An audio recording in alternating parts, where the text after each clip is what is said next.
রাধে রাধে। আজ পার্শ্ব একাদশী। সকল বৈষ্ণব ভক্তবৃন্দের চরণে আমার ভক্তিপূর্ণ প্রণাম জানাই। সকলকে জানাই একাদশীর অনেক অনেক শুভেচ্ছা ও অভিনন্দন। হরে কৃষ্ণ কৃষ্ণ কৃষ্ণ হরে হরে, হরে রাম রাম রাম হরে হরে। আমি এখন পার্শ্ব একাদশীর ব্রত মাহাত্ম্য কথা পাঠ করছি, আপনারা কৃপাপূর্বক শ্রবণ করুন। হরে কৃষ্ণ। ব্রহ্মবৈবর্ত পুরাণে ভাদ্র মাসের শুক্লপক্ষের পার্শ্ব একাদশী মাহাত্ম্য যুধিষ্ঠির শ্রীকৃষ্ণ সংবাদে এইরকম বলা হয়েছে। যুধিষ্ঠির মহারাজ জিজ্ঞাসা করলেন, হে কৃষ্ণ, ভাদ্র মাসের শুক্লপক্ষের একাদশীর নাম কি? এই ব্রত পালনের বিধি কি এবং ব্রত পালনেই বা কী পুণ্য লাভ হয়? উত্তরে শ্রীকৃষ্ণ বললেন, হে ধর্মরাজ, মহাপুণ্যপ্রদা, সকল পাপ হারিণী এবং মুক্তিদায়িনী এই একাদশী বাজপেয় যজ্ঞ থেকেও বেশি ফল দান করে।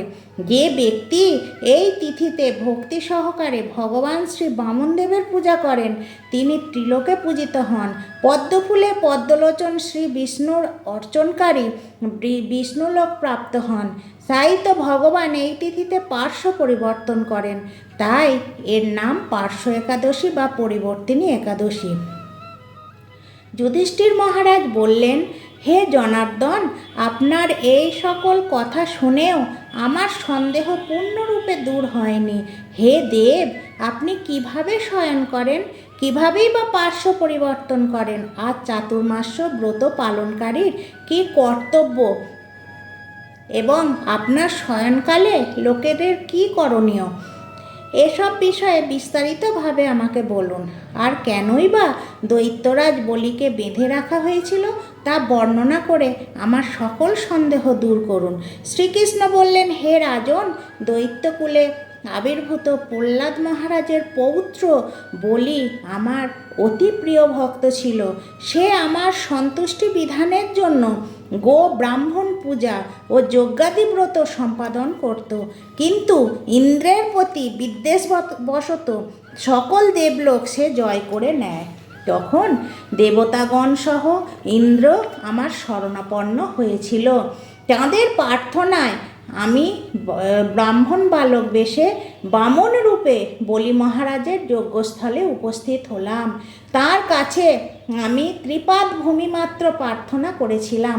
সেই তুচ্ছ বস্তু থেকেও আরও শ্রেষ্ঠ কিছু সে আমাকে দিতে চাইলেও আমি কেবল ত্রিপাদ ভূমি গ্রহণে স্থির থাকলাম।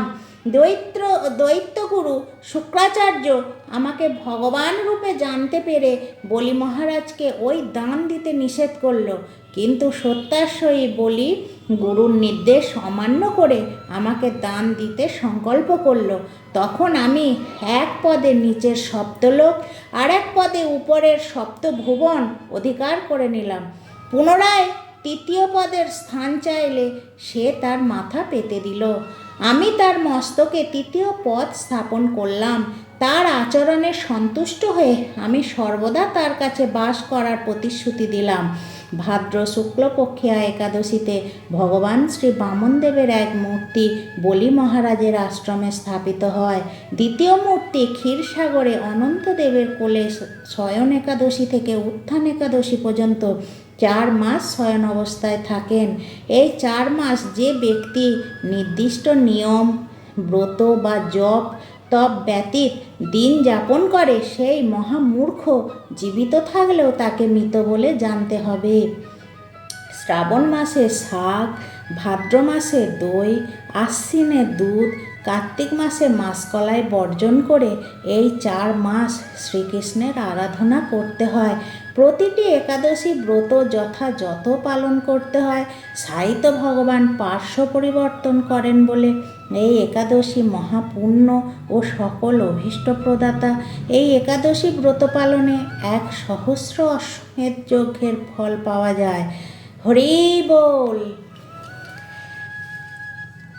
আগামীকাল পারণ ভোর 5:22 থেকে 9:28 মধ্যে। আপনারা সবাই একাদশী করুন। একাদশী যারা করে না তাদেরও একাদশী করতে উৎসাহিত করুন। হরিনাম বেশি বেশি করে হরিনাম জপ করুন। আপনারা সবাই ভালো থাকবেন, সুস্থ থাকবেন। রাধে রাধে।